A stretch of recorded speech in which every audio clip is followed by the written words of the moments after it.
Hey everybody, and welcome back to Coffin Talk. This is episode 247 with Grace Davis. This is kind of a weird intro, but I've met Grace a few times, and I just want to say, as a parent of 3 children, I am sure her parents are very, very, very proud of her. She's only like 10 or 11 years younger than me, but she's just got a worldliness to her, a confidence, a sense of ethics, a balanced life that I really respect and appreciate. So it was a total pleasure to interview her.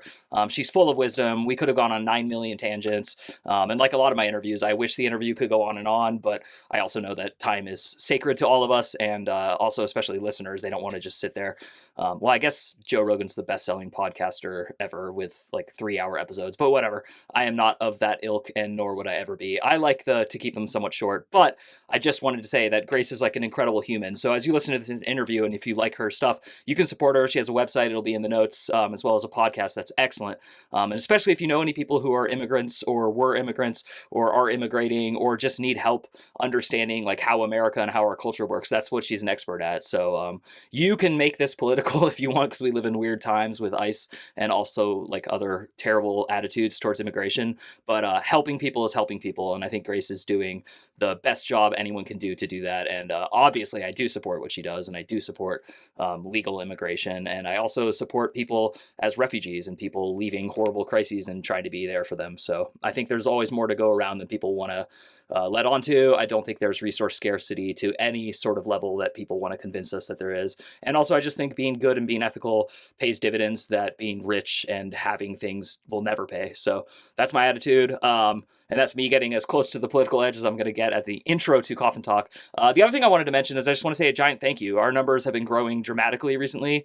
I would say as of this date in my life, this is probably the most successful thing I've ever done. And I know people like make fun of podcasts and they say, oh, everyone has a podcast. And that could be true, but I come from an era where I absolutely deeply value radio. Radio is what I grew up on. I love radio. It's odd that I'm doing this YouTube thing and that it's working, but I'm okay with that. But for me, hearing someone's voice while you're doing other things is just like the best way to pass time. I prefer it to television. I prefer it to films. It's not that I don't love film and television. I actually love all of it. But there's something about hearing people talk, and there's also something about dropping the facade of like what you look like and what expressions you're making to just speak and have a good conversation. So it's actually helpful to record the conversation because I'm looking at a person on Zoom and I can read them and kind of understand when to say something and when not to. But what I'm getting at is just if you're one of those people who hears people making fun of podcasting and you were about to start one, of course you should start one. It's just like having a ham radio. It's just like any other thing. You just want to put yourself out there and you want to talk to people and explore whatever you can do and see if you have any knack for it, or even if you don't have a knack for it. And it's not about talent, and it's not about downloads, and it's not about success. I did introduce this with that because it's a feedback loop, but really just enjoy your life. And so if you like doing radio, or you think you have an interesting concept, or if you just want an excuse to interview people, do it. Start a podcast. I love podcasting. I'm so glad that it's popular, and I'm so glad that people like it. And I was made fun of for many, many, many years for talking about this podcast thing, and people would give me a strange look and I'd have to explain what it was. So I'm happy that podcasts are getting their day in the sun, and I'm extremely thankful to all of you who listen. And as always, you can really, really support me by signing up for the free newsletter service I have. It's not a newsletter. It's creative writing that I do.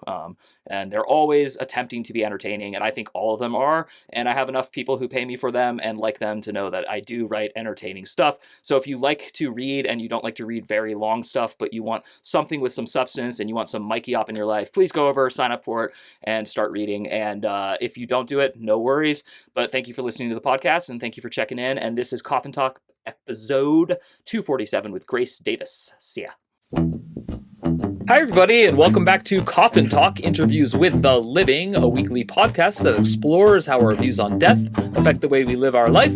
And this week we have a special guest. I've actually been on her podcast twice, and it's for ESL students, and it's awesome, and we will definitely talk about the world of ESL. But her name is Grace Davis, and she's a bilingual transition navigator, EL educator, and podcast host based in South Lake Tahoe, California.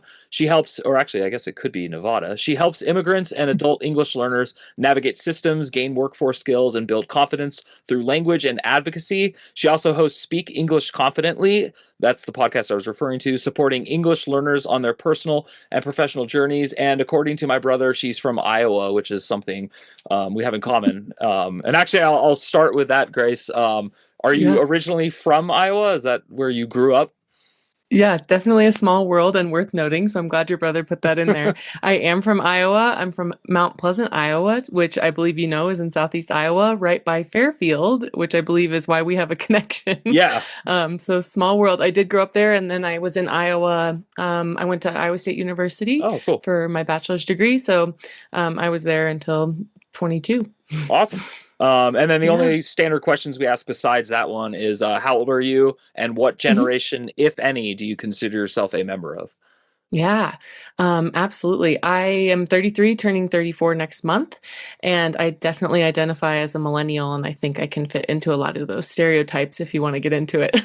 No, no, I don't actually. No, I asked the question because I just think it's hilarious that we get boxed into these things and that there's like I some know. media conglomerate. And so, and then hopefully as Mhm. people listen or watch the show over time, they'll see that there's just a bunch of diverse humans living on Earth and we're who we are. For sure. So, For sure. yeah, and actually it's Mhm. funny because I told you I just got back from meeting my bosses. My bosses own a company. They now live in Florida, but they're from Fairfield, Iowa. So, so So it's a very crazy. small world. Yeah.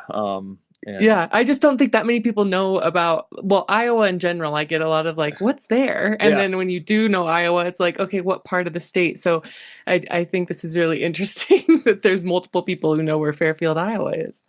Well, and this is not like the hack transition, but it actually Iowa to me is a very well educated state. It's actually like education's very good there. I think that would surprise a lot of Midwest bigots, not meaning people from the Midwest, but people who are bigoted against Midwesterners. Yeah. Yes, right. And so, yeah, your career is in education. So, was that Mhm. always a passion for you to go into teaching? Yeah, I think since I was little, I wanted to be in education in some way. And I really enjoy, growing up would like play teacher with like my siblings and cousins and stuff. And then my degree was originally history, and I added the Spanish because I wanted to have a little bit more of a competition on my resume. But fell in love with travel, fell in love with languages, and then switched to a Spanish degree. But I would say that education and teaching of some sort was always on my mind. Wow, that's Mhm. awesome. Do you know what Mhm. your like CRFE framework in Spanish is? Are you like C1 or C2 or? Yeah, I would identify as C1. C2, I think if I took the last test I took, I was like in between a C1 and a C2. Um, But that it's been a while, and I use Spanish a lot more than I did when I took that test, so that's I cool. should redo it. But I don't think I'll ever. I always say, if you can communicate with people, you're fluent. So I would just say I've achieved the goal I set out to achieve. But yeah, as far as that test, well, I'll say C1 bordering C2. That's awesome. And for people listening at home, many Americans are not C1 in English, in my opinion. So believe it No. or not, it goes A1, A2, B1, B2, C1, C2. That's it. And C2 is Hmm. like master's PhD level. And Yeah, yeah.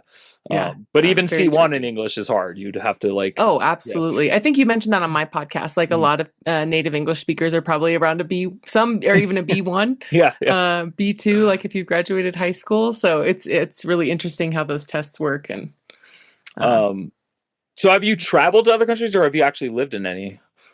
yeah, traveled a ton. Specifically for living, I have lived in Ecuador. I lived in Cuenca. Oh, wow. I lived in Spain for 2.5 years. I lived in Zafra, Cáceres, and Cadiz. And then I lived in China for a summer. I was actually in Wuhan. Wow. Wow. That's Yeah, and then incredible. travel, a lot more travel sprinkled in there. If you want me to list it out, I can, but just I'm trying to get to Australia and the Middle East next. That's Hmm. cool. The only thing preventing me many times in my life from going to Australia is that plane ride sounds so awful. It's such a petty, stupid reason not to travel. And I used to lived in Thailand and I've traveled plenty of 15-hour flights, but there's Hmm. something about that one that just sounds like, yeah. Yep, I know. Uh, The plane ride to, luckily I've forgotten how bad it was, but to China, that was a jump. yeah. I was in Ecuador for 6 days. It was one of my favorite vacations of my life. Oh, Something about the land. And I wish I could remember, what's it? Oh, I wish I could remember the name. Is it yeah. Quito? Yeah, Quito's the Um, capital. So Mhm. I went into Quito and then I flew to a smaller town and then went up into the mountain. And I Oh, couldn't find cool. it really quickly if I were to like stray my eyes over and be a bad podcaster, but I'm not going to do that. So, Yeah, that's um, all right. but I'm just You more don't curious. Yeah, sorry. you don't know if you went to Baños, do you? No, it was not That's one of there. the little Yeah, mountain towns. Okay. no. And then Montanita, and I lived in Cuenca, which is in the south, like a 10-hour bus ride from Quito. So you probably weren't Yeah, I in think that one. Cuenca might have been because I know my plane went from Arizona to Houston to Mexico City to Quito. And then Wow. in Quito, I had the worst experience I've ever had in an airport, which is they lied to us about the plane. And then people started rioting and they were filming it with their phone cameras. And I was like, I wasn't poor, but I was traveling like a poor person, meaning I had nothing with me. I just was like, let me get through these 5 horrible plane rides. So I didn't want to check bags and I was just carrying a duffel. And I was like, oh, I'm going to be stranded in a foreign place. I have like an ATM card. And it was just freaky. We ended up getting on the plane, but I've never seen it before. It was, they actually like bombarded the flight agents and they were like, no, you're going to like reserve this plane for us. And they said that someone else was trying to like commandeer it and they were just going to like throw passengers off. And I'm not saying this in any way against or for Ecuador. It was just more Yeah. to see how different cultures can be and like Yeah. Americans like talk one way and then the Yeah. worst part is I speak fluent no I'm sorry I am definitely fluent enough in Spanish but not enough for that situation so like my Okay. my grandparents are like Cuban and I have like a lot of like Spanish knowledge but hmm I couldn't pick up like what they were speaking as so I have still to this Yeah. day no idea what the actual issue was. I just know someone in very broken English said, they're lying to me. Oh my Yeah. goodness. Yeah. And so then you're all filling in the gaps with like what could be going on if you Yeah. don't speak the language. But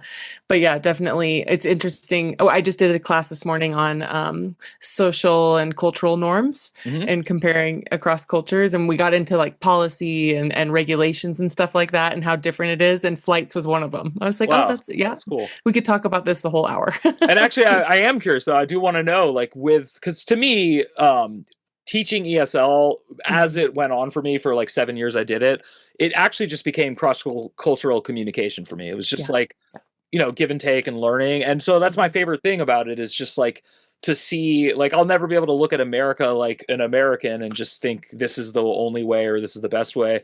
So Yeah. I am curious like what are some of your favorite attributes from like different cultures you've lived in or even just traveled to? Yeah, I think that travel really helped me switch to like a collectivist mindset, which can be hard because the US is so like, we're focused on the individual. And just thinking about, and my example is going to be when we were in China, I had left my bag like outside and we had shifted into the restaurant and they said, oh, no, no, you can just leave it. And I was like, I don't think I should leave my purse like out there. And they said, oh, like nobody in the community is going to take your purse. And if they do, the whole society would find out and basically like shun that person. Wow, That's just one example that pops into my that's head. cool. But also how we greet people is so interesting to me. Like in Spain, I got really used to the two like cheek kisses. In Yeah. the US, it's like shake your hand, or now post COVID, I think people have kind of changed their ways with space.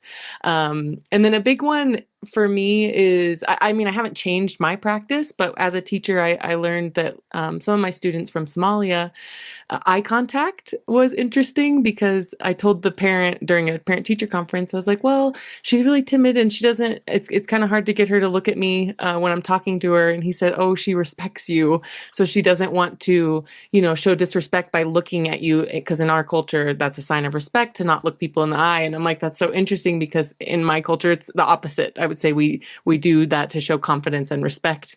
So it's not necessarily that I've adapted different practices. It's more so that I'm more aware of, oh, maybe people are doing this because of their cultural lens, and kind of just appreciating and navigating the world that way.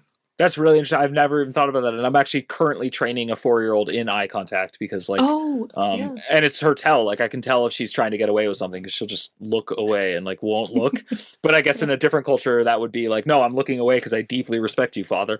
Yeah, So yeah, yeah. 100%. So all of those are, I mean, we could go on and on with the cultural differences, but But yeah, and actually, I just want to revisit Ecuador real quick because I'm yeah, worried that people listening think I was slamming it. I actually loved it. Like I said, it was one of my favorite vacations ever. yeah. What one of the reasons I was there was just to test it out because I know they use the US dollar and it's like a very like retirement friendly place. I'm only Mhm. 44, but I'm was just thinking miles and miles ahead, like can I expatriate, which actually now Mhm. still sounds appealing. But um what was it easy to live there as an American, or was it like your Spanish that made it easier, or both? Yeah.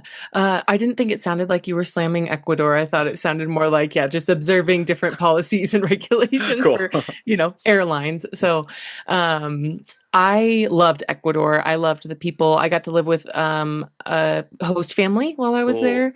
The Spanish itself, I thought was really easy for me to understand if you're comparing it to the Castellano in Yeah, yeah, Spain. I am. And it was, so that was really nice. And I was probably at intermediate when I was living in Ecuador. But I do think anytime you can learn the language of the place you're visiting or living, it just helps you so much to immerse in the culture and meet people. So that might have impacted my experiences because I just had a wonderful time there. And the landscape alone is gorgeous. Like you can have Yeah. mountains and beach, and like the ecosystems are so diverse there as well. But yeah, I would absolutely recommend it. And what was the question you asked? There was something else I Just like, wanted to is it mention. very livable for Americans? Like, would you Oh, recommend it livable. for Yeah. like, yeah, And then the US dollar, I mean, it just goes so much farther when you're in Ecuador. yeah, And I thought it was really interesting. And you can look into that if you want to study a little bit about foreign policy and why they use the US dollar. But yeah, loved it. And I thought it was really easy to adjust. And I made some lifelong connections awesome, while I was living there. And I worked at a school, so I really got to, see, I feel wow, like a lot of the culture because I was also at work and living with a family. But yeah, highly recommend it. It was great. that's really cool. And what Mhm. about just on the conversation of travel and all that? What if any, Mhm. have you ever had a bad culture shock experience? Yeah, I think I'm not gonna say this is culture. Well, they teach you this when you travel is to be careful about pickpocketing. Uh huh. And I would say my experiences in Europe, I'm not going to say like one specific country, but that is just, it happened to me multiple Yeah. times.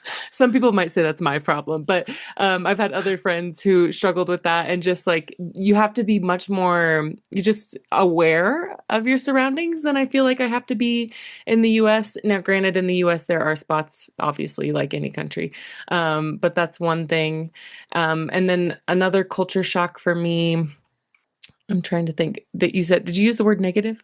Yeah, yeah, just like something that Negative was culture shock. like you knew it was negative, you didn't want to be negative, but like Yeah. for me, like just to volunteer, when I went to Japan, no one smiled and it really started to get to me and I had to keep telling myself, Yeah. this is their culture, this is their way. They're not trying to hurt your feelings. Yeah. You're okay, Mike. Yeah. I know. I'm trying to think. There are certain things that I think I missed from home. Mm. More so like when I was living in Spain towards the end of my time there, I was just really ready for the US schedule, which now I'm so sick of.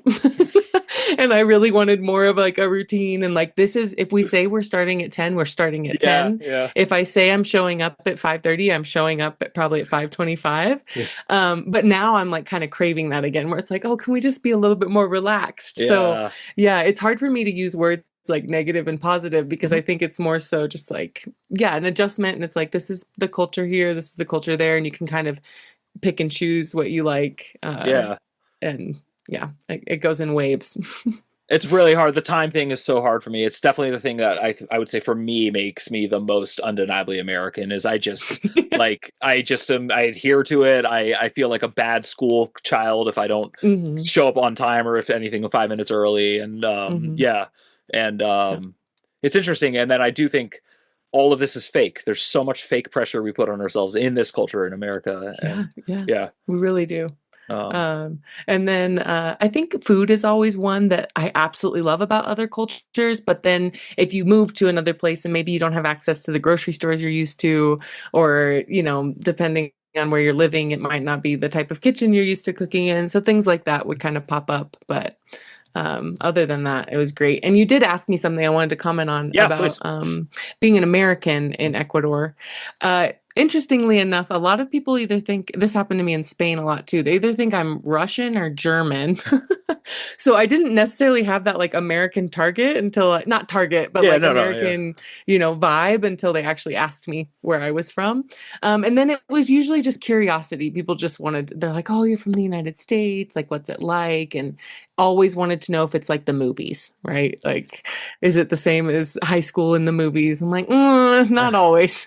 Yeah. So that's one thing I wanted to touch on. No, that's cool. That's a really good answer. And then Mhm. we are going to transition into more philosophy, death and Great. dying, and your opinions, perhaps religion and spirituality. But before I get there, I actually love Lake Tahoe. It's like my favorite. I grew up in Berkeley, Oakland, so I Mhm. used to drive there with my family, and then even as an adult. And actually, my friends knew that I hate like certain things about like 20 something life, 30 something life. So when I had my bachelor party, they took me to Lake Tahoe and it Oh, was like a great time. So yeah. I'm curious, why did you move to Lake Tahoe? It's not something I commonly hear from people. Usually, Yeah, you know, yeah. So I actually came here. I'm kind of rare. I came here because of work. wow. So I was finishing my grad studies in Monterey in California, and I was placed in my current boss's Zoom room as a Zoom moderator for a conference that we were attending. He was presenting, I was listening, and he presented on the ways they were using this amazing program that I also work for called Engine. And I just loved the way that they were teaching English and the holistic case management, personalized pathways. And so I reached out to him and asked if he had an internship available.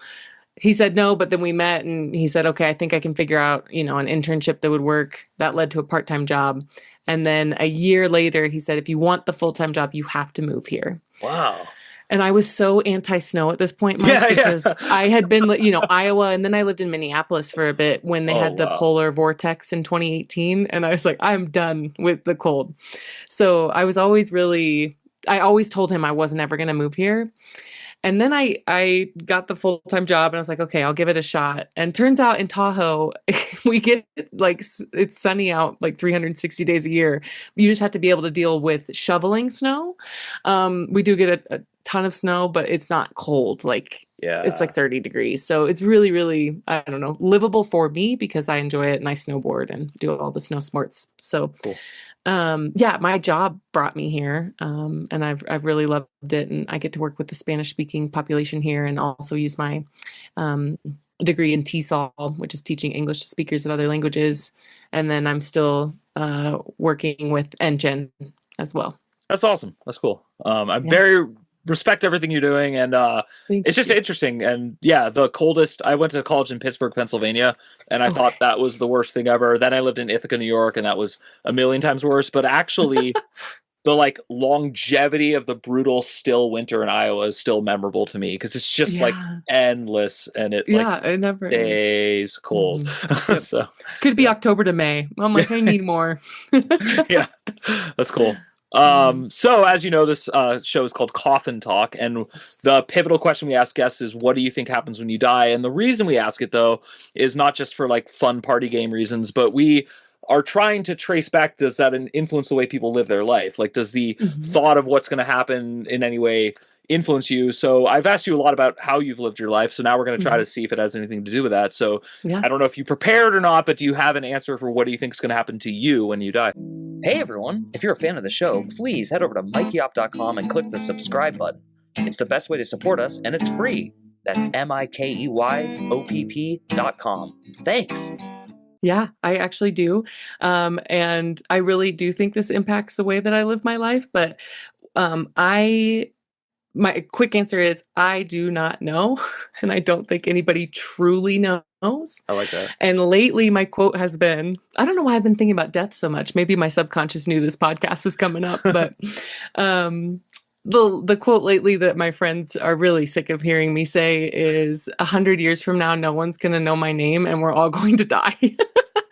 And so I just try to live each day with that in mind. Like you truly just don't know. So why not live your life to the fullest in I don't know, maybe, I'm not saying reckless way, but do the things you want to do and live your life like this is the only one you're going to get. Now, to answer your question, I have thought about it. I do consider myself a very spiritual person. And I'm not sure if you're going to get into these questions about No, I, religion and spirituality, but I don't uh, ask anything by plan, so just okay. volunteer Okay. away. Yeah. Um, So I was raised religious, and then kind of went through the journey. And when I started traveling, really started opening my mind to other things out there and took a world religions course. And I was like, oh, I feel like we're boxing ourselves again. And now I do think that I consider myself much more agnostic and spiritual in the sense that anything's possible. And I'm kind of taking the easy way out with that, right? But I don't know. Um, I don't know what happens. well, And yeah. have you ever had a deeply spiritual experience? Have you ever had an unexplainable event in your life or witnessed one?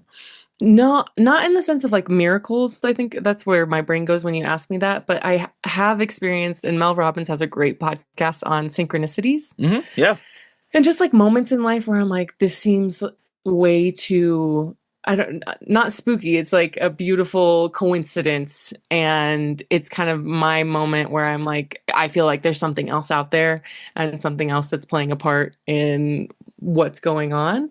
And that has happened to me numerous times. Like Cool. even Yeah. you saying like the Fairfield thing, Yeah. for Yeah. me that like means more to me than maybe somebody who's more pragmatic and atheist and doesn't believe in things like that. But for me, I'm like, oh, that's really like, I don't know, special, and there might be something to that. So just little moments like that, but nothing big that's standing out. Just more so the way I've met like certain friends and Yeah. certain people in my life, where I don't think anything is like by accident. It's like this feels really in alignment for me and my path in this world. Yeah, no, I definitely agree. And I think, like, especially when I look back on how I formed friendships and which ones lasted, Hmm. usually it's unspoken but understood that there is just some like, have we met before? Like, did we, and like, and I Yeah, don't even believe in past lives. It's more yeah. that you get strong feelings and hunches, and my hunches are always right. And when I go against Hmm. them, every negative thing that's ever truly like almost ruined my life is because I went against a strong intuitive hunch.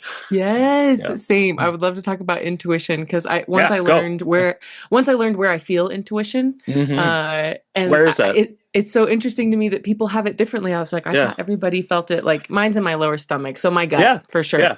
That's cool. But if people want to try it, one thing that I heard as a practice to figure out where your intuition is, because some people have it like in the middle of their head. I have another friend whose hands start tingling. I'm Wow. just like, oh, this is really interesting. But like, there's a reason that people say like, oh, listen to your gut or like a gut reaction. I think that that's where like a lot of people might feel their intuition. But I'll ask you like, what's a food that you really love? Avocados. Nope, sorry, I'm gonna switch it. I'm gonna switch it. I'm already Okay. messing this practice That's up. fine. What's a food that you cannot stand? Licorice, any anise, anything like that. Oh, really? Okay. Fennel, yeah, like Okay. And then the food that you absolutely love is avocados. okay. So now say out loud, I love licorice. I love licorice. Where was that for you? Yeah, that's interesting. Actually, not lower stomach, upper stomach. That's Okay. interesting. Yeah. Okay. So mine was coffee and carrots. I Okay. love coffee. I hate carrots. And then That's when I had to interesting. say I love carrots, it's just like an immediate, like that's my intuition. It's like, no, you're Yeah. lying to yourself. You don't love that. So somebody Wow. taught me that practice. I think it might have been my therapist, but I was like, oh, I really like that guide for things. But I agree with you on the when I don't follow it, negative things happen or just things that like that was more difficult than it needed to be. And if I would Yeah. have listened to my intuition, I probably could have gotten out of that situation a lot easier. Mine was I'm very happily remarried for everyone listening, but my the first marriage I actually got a bad feeling the night before the wedding, and Oh, I had to go through with it. It was just like I now in retrospect I would tell any young person if you get that feeling you should actually cancel a day of. You can waste that money because oh my gosh, like yeah, and 7 yeah. years later I got a divorce. So it's like Oh, or sorry, 3 wow. years after that, but 7 years into the relationship. But I Yeah. knew 3 weeks into that relationship, I knew to break Hmm. up. Hmm. It's Yeah, for crazy. some reason it can be really hard to trust yourself. Like I Yeah. think that we just like don't give ourselves enough credit sometimes. It's like, no, you can I mean, trust but verify, right? Yeah, Like, yeah, yeah. it's okay. That's it. The carrot coffee thing really makes me wonder how much pain are like, and I'm not saying all politicians lie, but the majority do. It's like actually provable. They just get up and say things, and I wonder if that affects them on like a deep, deep level. Like if it's Oh, yeah. sorry. I don't know if this No, is a no, yeah, video, but people can see my yeah, face. yeah, yeah, I'm like, yeah, it is absolutely, I'm like cringing. I'm like, they yeah, have to. There's a lot of people I think who probably live like that. And it yeah, makes me sad because your life can just be so much easier. yeah. I remember in college thinking like there were certain types of drinkers, and I was like, oh, you're really avoiding. Like there's something you're drinking to stop listening to. Yeah. And that was Yep, always for sad for sure. me because the rest of us were just drinking because we're young and stupid. Yeah. Yeah. But No, definitely. um, and I want to return to it's not calling you out for being a millennial, but I am curious. Yeah. Do you think that the millennial and Gen and I am an elder millennial, so I'm not Okay. excluded from this. Do you think that we have been shaped by this illusion that since we're recording everything and documenting everything, we will live more than 100 years and like we'll be Hmm. remembered? Like, do you think there's like this fault? Because I agree 1000% with that quote, and I think it's the most important thing to learn at any stage of your life. Yeah. You agree with the quote that where we won't be remembered Yeah, or yeah. That that? there's no way. Okay. Like I look at tombstones. Like no one cares. Like I don't. I have my great grandfather who I said he was 100 when he died, so I Hmm. got to meet my great grandfather. Hmm. I've mentioned him to my daughter. Like she might have Yeah. like this faint Yeah. notion of him, but no, he's gone. No one Yeah. remembers him. Yeah. Sorry, you're bringing up a lot of things for me. Sorry. The movie, one Yeah. of the things I really like about the movie Coco and the culture of like Day of the Dead is Yeah. because I don't know anything about my great grandparents, and I'm like, yeah, they're. If you think about the movie Coco, they've technically like lost the ability to like pass back over or whatever. And so for me, I think that I want to be able to, I don't know. I would like to think that once I'm gone, people will think about me, but realistically, I don't think that that's going to be a thing after, a while. And your question was more about like in this digital age, right? Like now that Yeah. everything's recorded and Hmm. stuff. So I don't know if other like millennials and Gen Z like think about it like that. But for me, I'm like, yeah, I have a podcast and it would be nice to like leave, if I decide to write more literature someday. But I think for me, the reason I like that quote is more so that it makes me take life less seriously. Hmm. And it's just like, if people aren't going to remember you, what do you want to like remember at the end of your life? Like you're on your deathbed. Hmm. How do you want to like reflect and think about how you lived your life? And I don't want to have any regrets. So I don't think I'm answering your question though. The digital age piece is like kind of difficult because yes, I guess technically it still exists, but Well, I who think it's knows?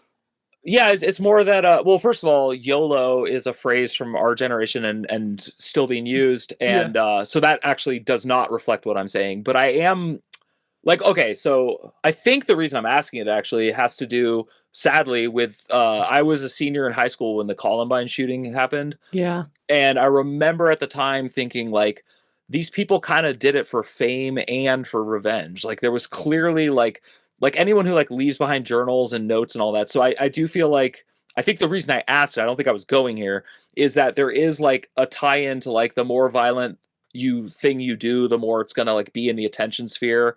And then if that Hmm. becomes permanent, like we will probably talk about Columbine for 50 to 100 years. So in a Yeah. weird way, like very negative acts as recorded on the internet tend to like actually last longer. Like we remember Yeah. Napoleon not as a great leader, but as a guy who almost took over the world. Hitler, Yeah. Yeah, I was um, gonna say that's not even the digital age though. That's like yeah, yeah, just events that have been negative.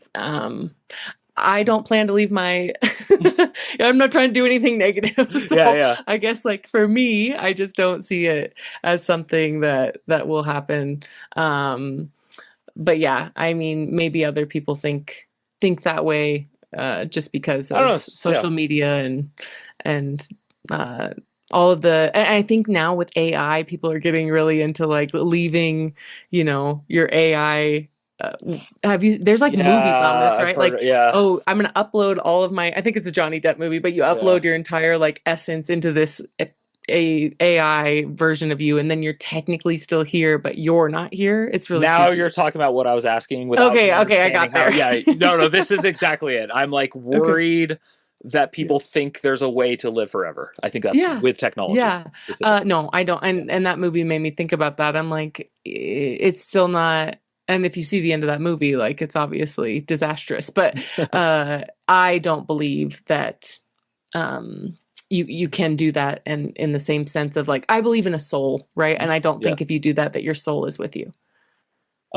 Last question. It's kind of interesting, based on your personality, and this is my third conversation with you. You're a Hmm. very warm person. It seems like you're very open to giving advice, to being Hmm. a counselor. Like you easily could have been a therapist or a social worker. Oh, You thanks. went into teaching, which is the third leg of the same thing. I'm just curious how you deal with it.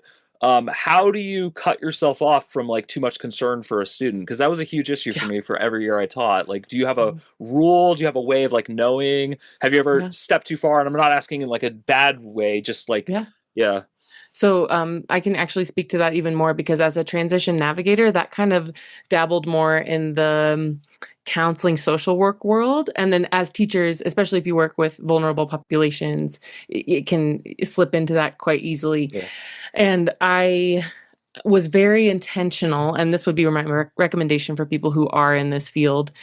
I told my boss right away, this is new for me, and something I struggle with is overextending and maybe stepping into spaces that or not spaces, but like trying to help more than is like helpful in a way. In my job, we talk about enabling versus empowering. cool. And so I think that's the lens that I use. I'm like, okay, and everyone's different, Mike. So like when I go into a meeting with a client, I'm like, okay, I'm gonna with Mike, like you don't need me to give you a full lesson summary and next steps and homework, but then maybe somebody else needs all of that. Hmm. And it's like trying to meet people where they're at, but also understanding that I need to make sure that it's an empowering way and not me doing the work for them. And the other thing I want to talk about is Yeah, the secondhand trauma was kind of hard for me to figure out how to navigate at first. I just felt like I was so drained and burnt out that first year of navigating. But I have an amazing boss who's an amazing mentor, and he would meet with me regularly and say, "Let's check in." And his quote that has stuck with me since he said it to me is chase the ideals and find the joy. Unfortunately, part of being human is accepting that a lot of these systems, I will never see them fixed. And yeah, so it's like figuring out ways in your day to, I always try to help at least one person and then make sure that I'm putting in little snippets of joy throughout my day and my week so that I can show up as my fullest, like best self for my job and for my clients and my students. And so then I think the teaching piece is even easier in that sense. I'm not necessarily meeting one on one, but I do know a lot about, as a teacher, if you do um building team building exercises or like and I think you should like building relationships with your students and amongst themselves, you're going to find things out about their personal lives. And it's again figuring out, okay, is this something that I need to pick up, or is this something that they can handle? And how can I give them that resource to support them, but knowing it's ultimately not mine to own, if that makes yeah. sense. No, it totally does. And it's weird. For some reason, you just reminded me. It's been years since I even thought about it. The famous movie "Good Morning Vietnam" with Robin Williams. Oh, He's an yeah. ESL teacher, and he's like Mhm. helping out, and it's he gets way too involved, and it's actually a Yeah. lot of what you're talking about, and especially Yeah. like right now. And I don't try to talk about politics on the show, but sometimes it's ignorable. But it must just be a hell and then some time to be here for any reason with a visa or like just Yeah. yeah. It's So that has been I think the reason this is so fresh in my mind too is like since January, like yeah, anybody who's working with in the immigration field, I would say knows that there's just changes daily and you're constantly trying to make sure people are equipped with the resources they need without completely evoking like panic and fear. But yeah, it's like you still need to be aware of these things and that's kind of always a thing, but it's yeah, definitely heightened right now. yeah. And yeah, we could Yeah. go off on No, but that. I it's also yeah. I was gonna say, I always recommend like if you have access to or can get access to a therapist, like I have a really great therapist, and so we work on those tools a lot. And just to have somebody who can be there for you if you need a sounding board has been really helpful for me in this work. That's awesome. And I think what you just said is my advice to anyone who's concerned about the overall political structure, a civil war, like any of the doomsday Hmm. scenarios that people regularly talk about now. I just tell them, Hmm. do what you just said, which is just do one act of kindness every day. Just do Yeah. something on a personal level and don't worry Yeah. about government and who's in charge, because you Yeah. are in charge of how you treat other people. So, Yeah, absolutely. yeah. I accidentally did the Dooms reading last night, and I was Yeah. one of my friends was like, "What did you read?" And I summarized it for her. She said, "Don't send me that." And I said, "Yeah, Yeah. it really messed with my like headspace." And reading that in the moment, I always ask myself, "I'm like, am I creating a problem or creating a solution?" And I was like, Yeah. "Absolutely a problem." Now my whole day is going to be like trying to rewind and make sure that I can show up to class and I to have work. to check my old email because I just transitioned to a different email because I got sick Oh of yeah, Yahoo. They were sending stuff to spam. But anyway, yeah.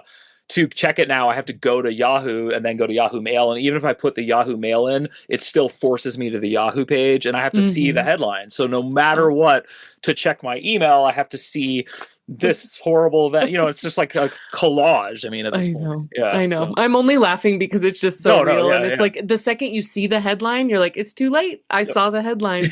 And the headlines are there to shock and awe and pull you in. And like, even if you don't read the article, like I'll say to a friend, did you hear about this? And Yeah, then yeah. Well, so that's yeah. Actually, that's the hardest part is like, should I read it now and do my due diligence and trust the AP and like, see and yeah, anyway. I We are in know. the weeds, but I do always give my guests the floor at the end of the episode just to give any message you want to my audience. And I will have a link for your podcast directly on the episode notes. So, Okay, cool. but yeah. Yeah, thank you for inviting me. This was really fun. I don't get to guest that often on other people's podcasts, but really fun conversation. I feel like there were a bunch of different tangents we could have gone off Yeah. on, Mike. But yeah, if you know anybody who is learning English, please send them to my podcast. It's English with Grace, or you can just look up Speak English Confidently. And that is specifically for my English language learners. And I don't think that I have anything else, like any other platforms I'm on. It's just my Cool. podcast. I'm off social media these days to continue trying to chase the joy. Yeah, I have them to post. Like that's it. They're just Good. post my Yeah. podcast and then get back off. Yeah. And just what about any message for our audience? Anything you want to say? We have a fluctuating audience, but sometimes we get over 1,000 downloads. So Okay. Yeah. Really cool. Yeah. I think that something I would want to leave people with is just you never know what tomorrow brings. Like it's kind of back to that what we started with. I'm gonna do full circle. Like Mhm. we're all eventually going to be done in this life, and you don't know what's next. So make sure that you are living this life the way that like you only get one, and try to chase the ideals and find the joy, and just make sure that this is the life that you want to leave when you leave this world, whatever that looks like. Awesome. Thank you so Yeah. much, Grace Davis, Yeah. everyone. She is formerly from Iowa, currently in South Lake Tahoe, also a woman of the world, well traveled. And thank you again for coming on the show. We sometimes have people back, so I'll definitely be in touch with you. And obviously, Absolutely. I'll come on your podcast anytime. Anytime I get to talk English language learning, I am just like so happy. My wife like laughs. She's like, "You were talking about EL again, weren't you?" I'm like, "Yeah." Cool. I'll bring you back. It'd be fun to talk like workplace norms. That's a new topic we've been discussing lately. So Awesome. I'll definitely look you up, Mike. Awesome. Well, thank you. Thank you again for coming on the show. And to everyone at home who's been listening or watching, thank you for supporting us. You can always sign up for free at mikeyop.com. That's MIKEYOPP.com. And remember, as Grace said, try to stay off the internet as much as you can, but also be hooked in and be on the internet. So ironically, I'm asking you to download a podcast without going on the internet. Try that one on for size. All right. Thank you, everyone. We'll see you later. Bye.